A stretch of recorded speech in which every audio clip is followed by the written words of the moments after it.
എല്ലാ പ്രിയപ്പെട്ടവർക്കും ക്രിസ്തുയേശുവിന്റെ നിസ്തുല നാമത്തിൽ സ്നേഹ വന്ദനം.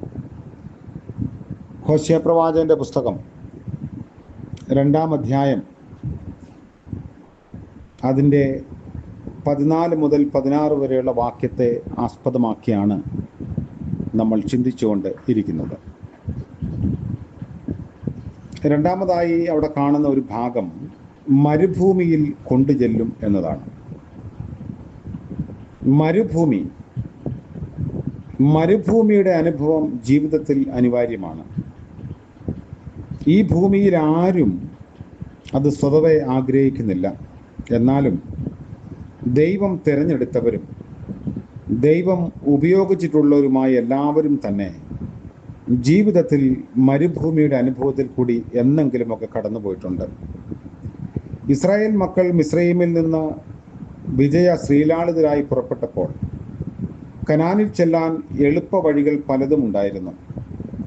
എന്നാൽ ദൈവം നടത്തിയത് മരുഭൂമിയിലൂടെ തന്നെയാണ്.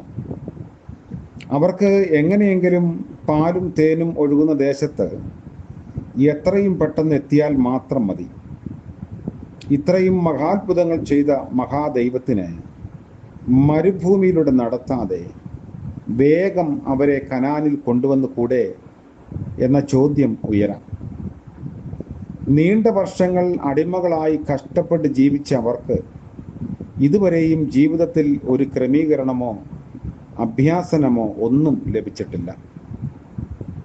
അതുമാത്രമല്ല, മിസ്രയീം ദേശത്തെ മ്ലേച്ഛതകളെല്ലാം കണ്ടും കേട്ടും അവയുടെ ഭാഗഭാക്കായും തീർന്ന അവർക്ക് തെറ്റും ശരിയും എന്തെന്ന് ആരും പഠിപ്പിച്ചു കൊടുത്തിട്ടില്ല. ദൈവാനുഗ്രഹം പ്രാപിക്കത്തക്ക പക്വതയും പരിജ്ഞാനവും ഒന്നും പ്രാപിച്ചിട്ടേയില്ല. അനുഗ്രഹം അനുഭവിക്കുന്നതിന് മുൻപേ അവരെ അതിനായി ഒരുക്കേണ്ടത് അത്യാവശ്യമാണ്. തൻ്റെ ജനത്തെ താൻ തിരഞ്ഞെടുത്തത് ഒരു പ്രത്യേക ഉദ്ദേശത്തിനായിട്ടാണ്. അവരെ തനിക്കായി വേർതിരിച്ചത് സ്വന്തം ജനവും ശ്രേഷ്ഠ ജനവും വിശുദ്ധ ജനവും ആയിത്തീരാനാണ്. അങ്ങനെ ആയിത്തീരാൻ വേണ്ടി അവർക്ക് അഭ്യസനം കൊടുത്തതേ ഈ ഭാഗത്ത് നമുക്ക് കാണാൻ സാധിക്കുന്നുള്ളൂ. അതിന് പറ്റിയ കളരി മരുഭൂമി തന്നെയായിരുന്നു. വലിയ അനുഭവങ്ങൾ എല്ലായ്പ്പോഴും ഉത്തുംഗത്തിൽ തന്നെ തുടരണം എന്നില്ല. മറുരൂപമലയിലെ അനുഭവം കഴിഞ്ഞ് താമസിയാതെ യേശു കർത്താവ് ക്രൂശിനെ അഭിമുഖീകരിച്ചു എന്ന് നമ്മൾ ഓർക്കണം. കെരീത്തിലെയും സാരാഫത്തിലെയും കർമ്മേലിലെയും ശ്രേഷ്ഠമായ നടത്തിപ്പ് കഴിഞ്ഞ ഏലിയാവ് ചൂരച്ചെടിയുടെ തണലിൽ മരണം ആഗ്രഹിച്ചു പോകുന്ന സാഹചര്യത്തിലും എത്തിപ്പെടുന്നു.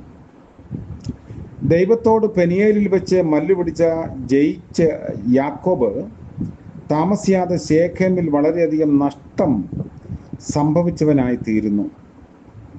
അപ്പോൾ സമൃദ്ധിയുടെ നടുവിൽ ദൈവ ശബ്ദം കേൾക്കാൻ വഴങ്ങാത്തവർ മരുഭൂമിയുടെ അനുഭവത്തിൽ അതിനായി കേഴുന്നവരായി തീരുന്നു എന്ന് വേദഭാഗം നമ്മെ ഓർമ്മിപ്പിക്കുന്നു.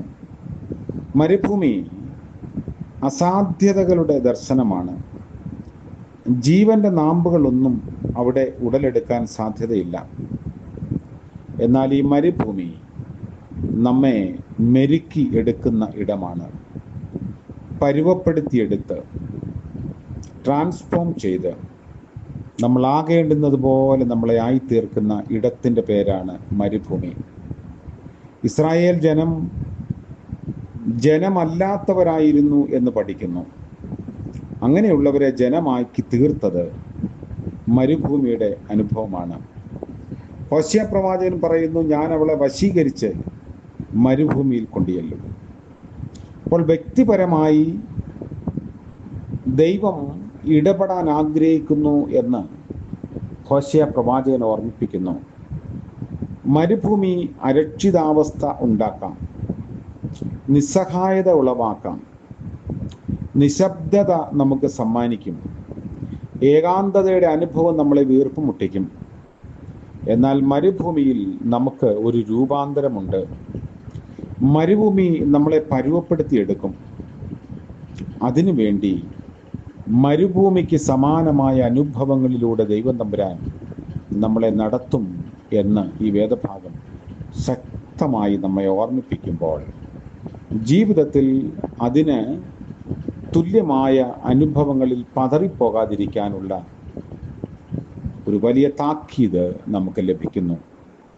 അതുകൊണ്ട് പ്രിയമുള്ളവരെ, ജീവിതം മരുഭൂമിയുടെ അനുഭവങ്ങളിലൂടെ കടത്തിവിട്ട് അതിനെ കൂടുതൽ പരുവപ്പെടുത്തി രൂപമുള്ളതാക്കി യോഗ്യതയുള്ളവരാക്കി തീർക്കാൻ ദൈവം നമ്മെ ഉപയോഗിക്കുന്നു എന്ന ചിന്തയോടെ ഇന്നത്തെ പകൽക്കാലത്തിലേക്ക് പ്രവേശിക്കാം. ദൈവം നമ്മളെ അനുഗ്രഹിക്കട്ടെ. പ്രാർത്ഥിക്കാം. കരുണ നിറഞ്ഞ വാഴ്ത്തപ്പെട്ട ഞങ്ങളുടെ സ്വർഗീയ പിതാവേ, മനോഹരമായ പുതിയ ദിനത്തിൻ്റെ പ്രഭാതത്തിനായി സ്തോത്രം ചെയ്യുന്നു. രാത്രിയിൽ അവിടുന്ന് ഞങ്ങളെ കരുതുകയും പ്രഭാതത്തിൽ ഉണരാൻ ഞങ്ങളെ സഹായിക്കുകയും ചെയ്തത് ഓർത്ത സ്തോത്രം. ഇന്നത്തെ പകൽക്കാല ജീവിതത്തിൽ ഞങ്ങളുടെ ജീവിതത്തെ രൂപപ്പെടുത്തുവാൻ ദൈവം തമ്പുരാൻ നൽകുന്ന എല്ലാ ക്രമീകരണങ്ങളെയും വളരെ പോസിറ്റീവായി ഉൾക്കൊള്ളുവാൻ സഹായിക്കണമേ. പ്രഭാതം മുതൽ പ്രദോഷം വരെ അവിടുത്തെ കൃപ ഞങ്ങളോട് കൂടെ ഇരിക്കണമേ. ഞങ്ങളെ രൂപപ്പെടുത്തി അവിടുത്തെ കരങ്ങളിൽ ഉപയോഗിക്കണമേ. ഇന്ന് ജന്മദിനം ആഘോഷിക്കുന്നവരെയും വിവാഹ വാർഷികം ആഘോഷിക്കുന്നവരെയും ഓർത്ത് പ്രത്യേകം പ്രാർത്ഥിക്കുന്നു. കരുണയുടെ നിഴലിൽ കർത്താവ് പുതിയ വർഷത്തിൽ അവരെ നടത്തണമേ. യേശു മശിഹ മൂലം പ്രാർത്ഥിക്കുന്നു. കൃപയോടെ കേൾക്കുമാറാകണമേ. ആമേൻ. സകല ബുദ്ധിയെയും കവിയും ദൈവിക സമാധാനവും അനുഗ്രഹവും കൃപയും നാം ഏവരോടും കൂടെ ഇന്നും എന്നേക്കും ഉണ്ടായിരിക്കുമാറാകട്ടെ. ആമേൻ.